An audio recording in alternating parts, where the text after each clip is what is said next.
When it comes to treating speech, we talk so much about quantity. How many times should the child produce the speech target correctly in a session to create change? And the recommendation generally is within a 30-minute session, we want the child to 100 to 150 times produce the treatment target correctly in order for change to occur. But I'm going to challenge you instead to think more about the quality of your treatment targets. How complex and challenging is the treatment target? Let me give you a little bit of an analogy. So aside from being a certified speech language pathologist, I'm also a certified fitness instructor. So I know a thing or two about how to create change in the body. I could give you a 5-pound dumbbell, and I would have to have you do hundreds of reps in order to create change. Or I could use a barbell with 150 pounds on it and have you do less than 10 deadlifts to create change. Because I had a more challenging target in which you're carrying 150 pounds and you're using a total body movement, I'm creating change with less reps. Similarly, in the treatment of speech sound disorders, you can create greater change if you have a more complex treatment target. So think about that 150-pound barbell that you're going to be lifting and using your entire body. That's going to create greater change in the body than me giving you 5-pound dumbbells and having you lift them hundreds of times. So that's what I want you to think about when it comes to treating speech sound disorders. You only have 30 to 45 minutes a week to create change. If you want to create change, you're going to need more challenging and complex treatment targets. I'm going to share with you today 2 research studies that I did with my graduate students that indicated that a more challenging treatment target is going to produce greater results with less repetitions. So the first study I did was comparing a complex sentence versus a paragraph format. So when I had a complex sentence, I had the same 3-element clusters and 2-element clusters in this sentence, and there was 4, and I had the same 4 in a paragraph format. So the treatment targets were the same, I just used more complex syntax, a paragraph instead of a complex sentence. What happened? Those that had the paragraph not only had greater gains in their mean length of utterances and the complexity of their utterances measured by MLU, they also had greater gains in their speech accuracy. They had greater gains and more sounds they could produce correctly. Why is that? Because when I put it in a paragraph format, it was more complex and more challenging. Those treatment targets required more attention because you were saying them across 4 sentences. They required greater verbal working memory. You had to memorize 4 sentences and put them in order. They also required greater language because you're using first, next, then, lastly, temporal terms.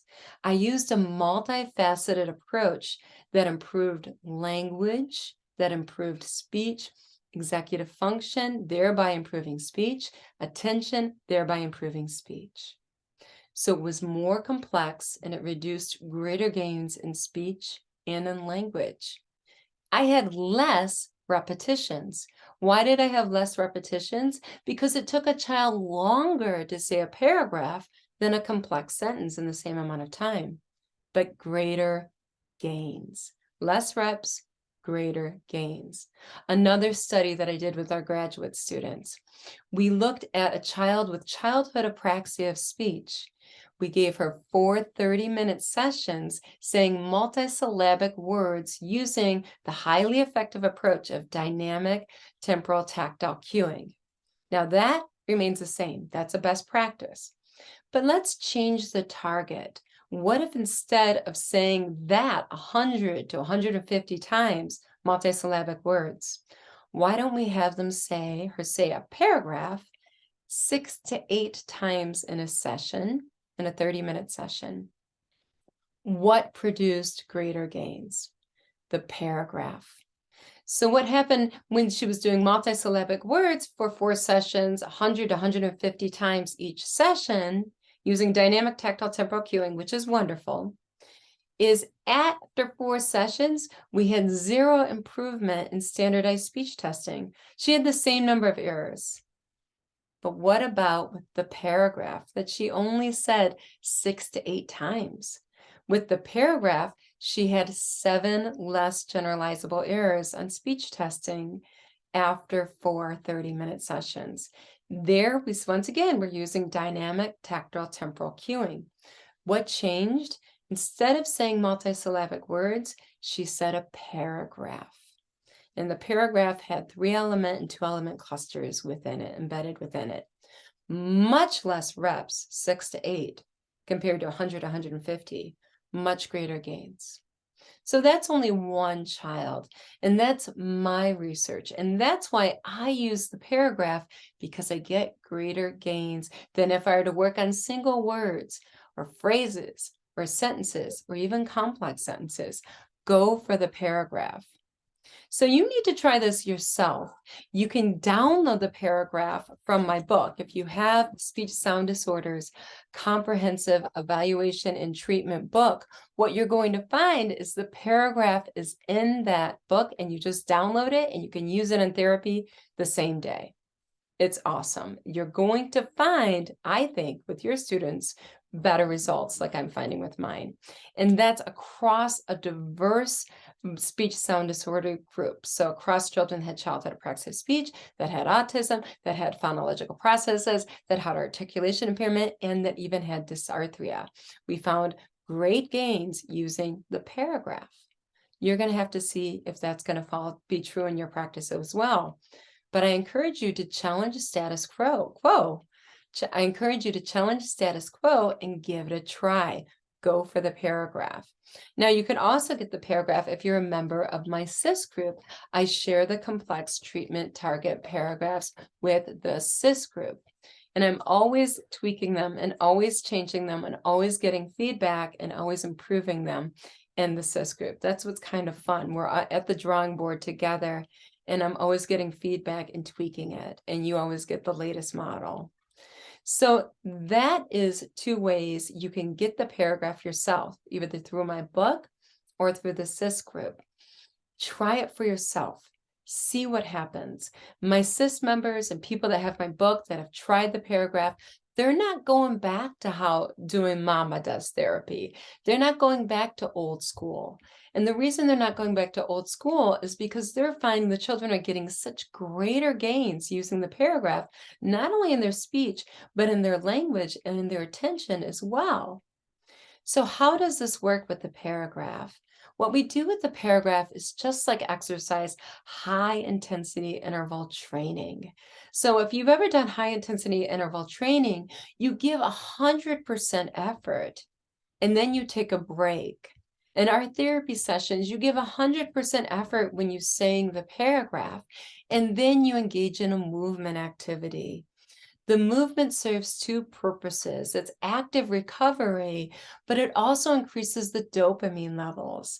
And when the dopamine levels are increased, the children are going to learn the information more quickly, and they're going to retain it better. So movement has that effect. And it's not just movement, it's task-oriented movement, which will significantly improve the dopamine levels because there's a goal that the child is trying to achieve. So that's how it all works in the big picture. So just like if you're going to work out and you only have 30 to 45 minutes a week for a workout, you're going to want to use that time very intelligently.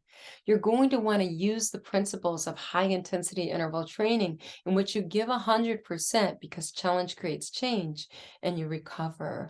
You're going to want to use challenging treatment targets because you don't have all the time in the world to create change. You have to use this time very intelligently, and you can accomplish that by using complex and challenging treatment targets. I wanted to share with you a card I received yesterday for Valentine's Day for one of my students. And what the card said is this, and this is from a preschooler's viewpoint who's getting the challenging treatment targets and who's making incredible gains in a short period of time as a result. He wrote, "Dear Miss Kelly, I love you so much and I will take care of you. And sometimes I don't love you when you make me work too hard, but it's okay. And you're my best teacher. And I hope you love this Love Day heart. Thank you for loving me too." So yes, it is challenging. The children in our group, as they would tell you with their big muscles that they kiss, mwah, mwah, work super hard. And they make super great gains. And they also love coming to speech. They love coming to speech because we're not sitting them at a table. We don't have a clicker, and we're not having them do 150 reps mindlessly at a table. That we can do better than that. Speech therapy is fun, but yes, they are challenged during speech, and they're moving during speech, and they're making great gains during speech because challenge creates change. So a lot of the principles that work for the body also work for the mind. I could write a plan for you, and I could say, here's a plan for you for a better life. And when you look at that plan, you're going to be like, what, is this for my mind or is this for my body? And I'd say, pick your pleasure. It's your mind. Yes, this will improve your mind. My body. Yes, this will improve your body. It's the same plan. The plan's the same. The body and the brain are interconnected. And the way that they respond to intervention is very similar. And that's what, it's not that I'm basing what happens to the body is what happens to the mind. We've done the research, and the research is panning out. Challenge creates change. Interval work works. Have the children give 100%, and then have them move in purposeful, educationally rich activities that treat the whole child, and then come back. And what you're going to have is you're going to have a child that loves learning. And you're also going to have a child that's changing, and you're igniting optimal gains when neuroplasticity is at the highest level, AKA you're changing this child's life. This is how it's done. The child, they said it really well. You challenge me and I work super, super hard, but I love it. Thank you so much. Thank you for changing my life. So I want you to take all of this information and make the world a better place, one child at a time. You are always going to be first. Oh, another thing, I couldn't wait to tell you about my news for next week.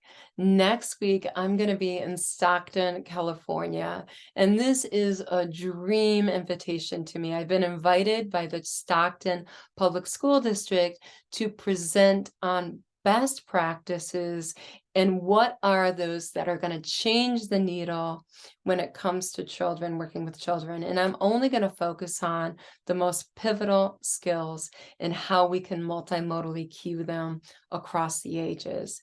These are the game-changing skills that we should take all of our eggs and put them in that basket. That's what I'm going to be focusing on in Stockton, California. So what I want to do with that is I want to take that and share it with you. I'm going to take my 3 greatest takeaways from that presentation and share it next Thursday for next Thursday's podcast. But I'm beyond honored because if you've heard of Stockton, California, it is one of the largest school districts in the US. It's one of the most diverse school districts in the United States. And the teaching staff there have a reputation for being miracle workers. Yes, they are making a difference in these children's lives. These people are agents of change, the staff for the Stockton Public School District in California. So I'm going to be in the greatest company, and you better believe I am going to give 100% and everything I can to these amazing individuals. And I promise to share with you next Thursday the 3 greatest takeaways from that presentation.